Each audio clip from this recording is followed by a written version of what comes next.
Now, let's talk about financial independence. When I meet Mr. Schoaf, I'm not in good shape. Here's where I was when I met him.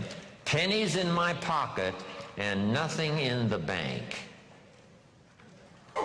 Because the story of the Girl Scout with the cookies had just occurred in my life, and now I meet this man. Here's what he said. Now to get started in a whole new direction, here's what you need to do. You need to develop a financial statement. So just make a little note on your notes there. If you haven't ever done it, this is not a bad place to start. A financial statement. And a financial statement is very simple. It's a piece of paper with a line down the middle. On this side is the value of all your assets, and over here is all of your liabilities. Here's what you've got in terms of worth, and here's what you owe. And then when you add up all of the value of your assets and you add up all that you owe, called liabilities, we come up with what we call now, finally, when you subtract one from the other, your current net worth. Now, this is not your net worth as a father. This is not your net worth as a parent. This is not your net worth as a friend. There's all kinds of worth and value. But if you really want your economics to go better, here's a good place to start. Key phrase, take a picture of where you are. And here's what it's called, the truth. Now, you don't have to publish this in some local newspaper, right? This is all private stuff. But you have to say, you know, finally, there's no use kidding myself. I got to take a picture of where I am. I got to know how good it is, or I got to know what? I got to know how bad it is. I got to know how much I'm on the upside, or how deep a hole am I really in. So this is what I started. It was a simple little program of coming up with my current net worth. My liabilities, that was easy. I owed my parents, I owed. I made the third borrowing on my car, and he was threatening to come and get it, drag it down the road, rear end up in front of my neighbors. So I had plenty of liabilities. On the asset side, I put my furniture even. I put everything I could think of. My shoes, I mean, wouldn't the Salvation Army give me $2 for my shoes? I mean, I am scrambling. And when I did this exercise, guess what it did? It really soberly gave me a current picture of where I was.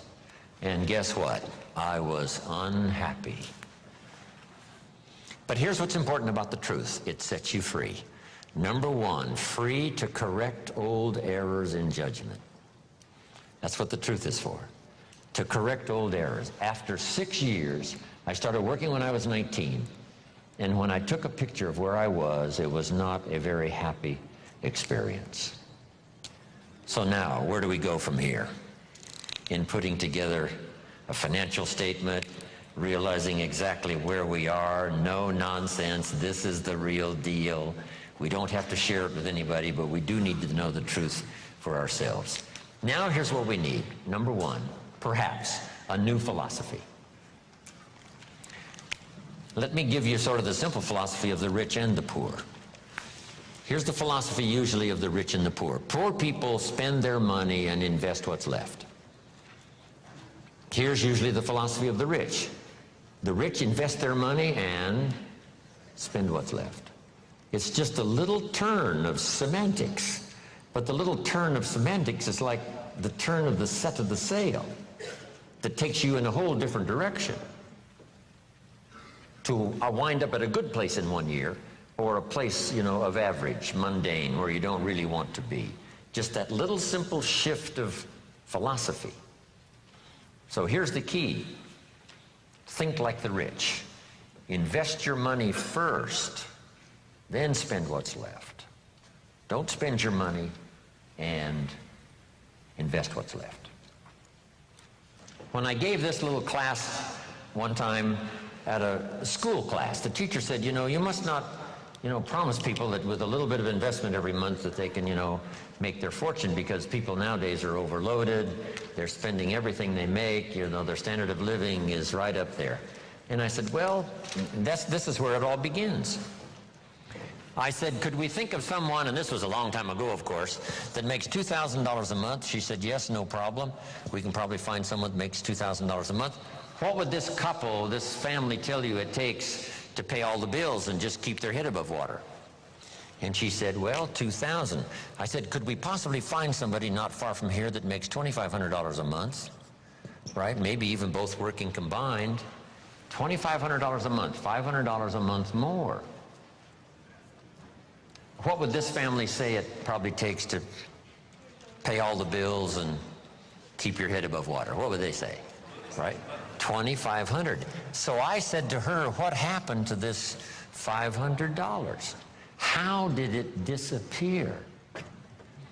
Wisely invested over some reasonable period of time, the return is unbelievable. And she said, I never thought about that. So jot this down. The money is always there, either to spend or invest.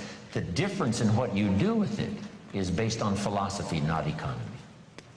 It isn't the state of America's economy that makes the difference. It's the difference in your philosophy. Right? That illustration? Here's a book on how to get rich. It costs $20. Somebody says, well, a poor person can't buy that book. Say, no, it's only 7 Coca-Colas. And you either spend the money on 7 Coca-Colas or a $20 book that teaches how to get rich. So jot this down. Everybody has the money. Even the poorest of the poor. The key is how to spend it. The key is what to spend it for. And how you spend it. First, how you earn it is determined by your philosophy. Second, now, how you spend it is determined also by your personal philosophy. So what would be a good philosophy to follow? And this is the little simple form I want to give you on financial independence, wealth for the future. It won't take long now to jot this down. It takes a little longer to go do it, but here it is. What to do with $1? If a child asks what to do with $1, here's my suggestion. Never spend more than 70 cents. Here's where the other 30 cents goes. 10 cents, 10% of your income for charity, church, whatever, supporting worthy projects, teaching children here to become generous. If kids understand generosity, they'll give you 10 cents out of every dollar that they earn. And this is a good place to start. It's easy to give 10 cents out of $1. A little more difficult to give 100,000 out of 1,000,000. You say, oh, if I had $1 million, I'd give 100,000. I'm not that sure. We better start you early, right? So that when the big money comes, it'll just be automatic. You won't even have to think about it, okay? All right, so 10 cents for charity and church. Here's the next 10 cents. Active capital. Try to make a profit. It's called buy and sell. I learned to do this starting at age 25. It's how I made my first fortune, buying and selling. Like the little boy who buys a bottle of soap for $2 and sells it for $3. Active capital means you try to make the profit.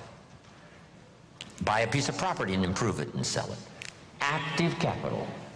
Keep saving up this active capital until you've got some to work with to buy and sell. Make a profit. Now the third 10 cents is passive capital, which means let somebody else use this 10%. You put this to work and see if you can't make a profit. This is to let someone else use it. You are the passive partner in providing the money. They are the active partner in seeing if they can make a profit and pay you dividends and stock increase and whatever. Interest. And that little formula is a good place to start. Now, you might not really be able to start there. I call this the ideal. Maybe by the time you've heard this, you're in such bad financial shape that you have to go here, 97, 1, 1, and 1. That right now you're in a trap. You're caught.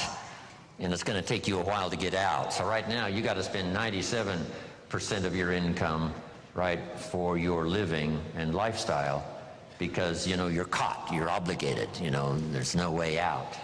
And then the rest of these now are just one, and one. The key is to start with something. Now, Mr. Schoaf gave me a comment. It has served me all these years. Here's the comment. It's not the amount that counts, it's the plan that counts.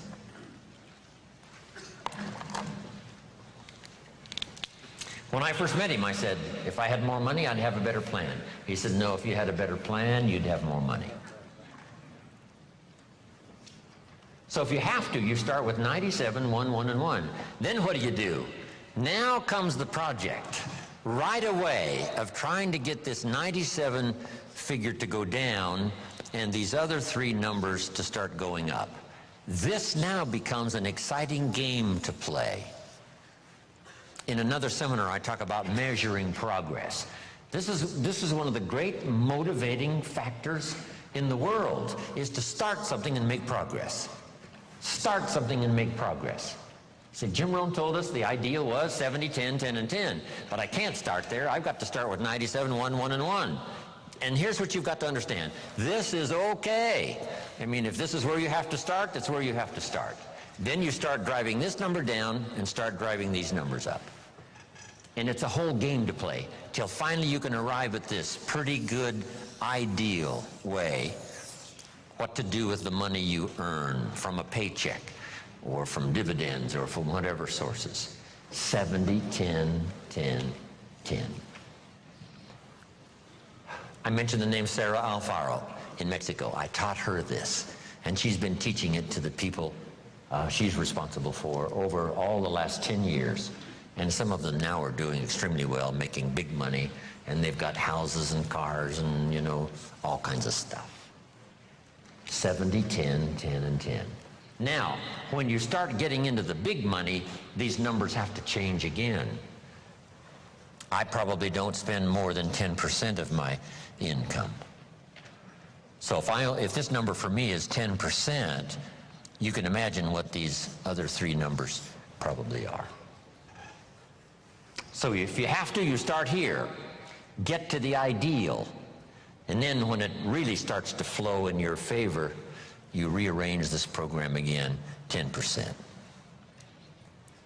Because if you're doing big time, you know, you couldn't spend 70% of your income. It would be obscene. Right? Too much. Here's the next one now. This is only a suggested plan. You know, this is not written in any law. You know, most advantages and benefits for the future are not written in law. There's no law that says you must not have a heart attack. Where is it written? There is no law. That you must demand of yourself. There is no demand that you have a good financial plan that'll safely take care of your family for the future. There is no law. You could be careless and lose it all and finally have to be supported by the state. So there is no law that you must be responsible and have a good financial plan. You must demand it of yourself. So I'm asking you to make that note. It's what we demand of ourselves that counts. There's no law that says you must have a health plan that's going to make you extremely healthy for the next 10 years. There is no law. That you must demand of yourself. And those are the disciplines now that really start to count, the ones you demand of yourself. So, next, keep strict accounts. Keep strict accounts. Have you ever heard this expression? I don't know where it all goes. Did you ever hear that? Oh, we'd love to have you run our company. You don't know where it all goes. Did you ever hear this? It just gets away from me. Oh, we'd love to have you run the world. It just gets away from you? Okay. Will you make the note now? Keep strict accounts. This is for your own self-esteem, as well as safety and financial matters for the future. Keep strict accounts. You've got to do it, you know, for the IRS. You've got to do it for the tax bill that comes due.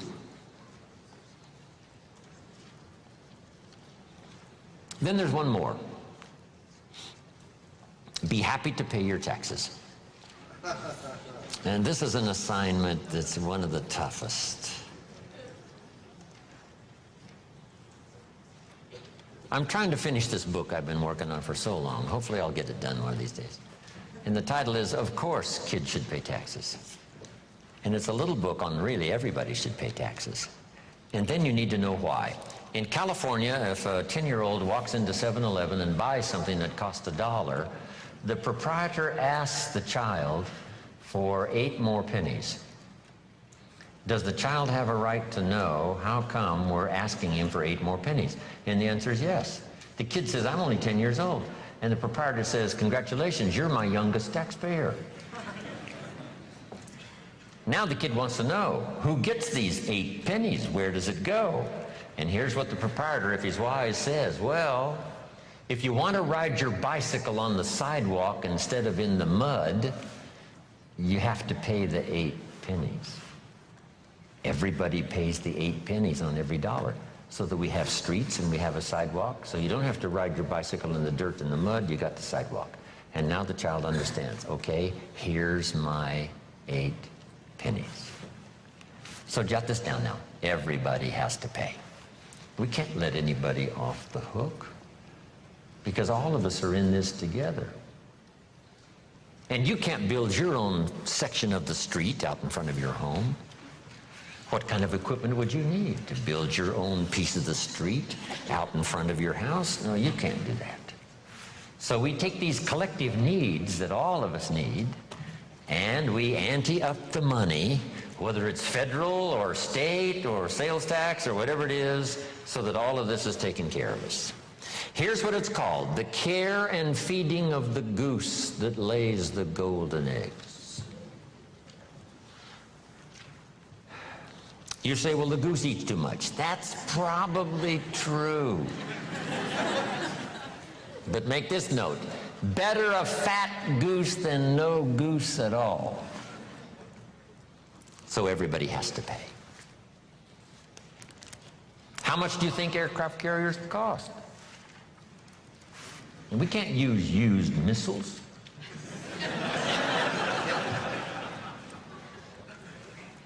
Here's where else the money goes. So you'll be safe in your bed at night while the policeman walks the beat. While we sleep, the Air Force doesn't sleep. While we sleep, the Army doesn't sleep. While we sleep, the policeman walks the beat and checks the doors. That's where the money goes. Once you have a vision of where the money goes, yes, for some things it costs too much. Yes, the government sometimes is too extravagant. Yes, yes, all the yeses. But all those yeses are true for all of us. Sure, the goose might eat too much, but who doesn't? Should we have confession time here today? Say, no. Please let me off the hook. So you got to do the same with the government. Yes, the government needs to go on a diet and slim down and not spend quite so much. That's also true. But it's true of what? All of us. This is the deal. We're in all of this thing together. So finally, when I understood what this was all about, I finally became a very strange creature called a happy taxpayer. That's it. Now, should everybody pay? Let me give you one good illustration that comes from the Bible, and I'm finished. Jesus one day, and I'm an amateur on the Bible, but here's a classic story. The storyteller says, Jesus one day was out in front of the synagogue watching people come in, and with him were his disciples. So Jesus and his disciples are watching people come in to the synagogue. And the custom was, before they came into the synagogue, they deposited a contribution. They deposited the contribution, went on into the church. The story says some came with large contributions and went in. Some came with small contributions and went in. And as the disciples and Jesus watched, a little lady came along and she put 2 pennies in the treasury and walked in. And Jesus said, look at that. And his disciples said, 2 pennies, 2 pennies, what's 2 pennies? He said, no, you don't understand. She gave more than everybody else. They said, 2 pennies is more than everybody else? He said, yes, because I'm sure that 2 pennies represented almost all of what she had. So since her 2 pennies represented almost all of what she had, she gave the most. What a classic philosophy. Now, here's what did not occur. I'm so brilliant, I can give you what the storyteller left out. Here's what did not occur in this little scene.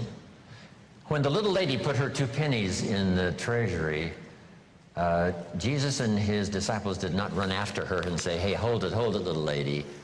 Hold it, little lady. We've observed what's happened with putting the 2 pennies in the treasury. And we've decided that you're so pitiful and you're so poor that we've decided to give you back your 2 pennies. I'm here to tell you that did not occur. So make this note from this little story. Jesus left her 2 pennies in the treasury, even though it was most of what she had. That's such a classic lesson in philosophy. That's such a classic lesson in what all of us are involved in making contributions. Shouldn't everybody wish to pay? The government has decided to leave some people that they consider poor and pitiful off the tax rolls. See, that's unthinkable. Shouldn't they, even if they only paid $1, so that they can be able to say what? I pay. I make my contribution. No matter how poor I am, if all I've got's pennies, I give some as contribution. Whether it's taxes or whether it's benevolence or whatever it is. Okay, isn't that a great story? It's a good story.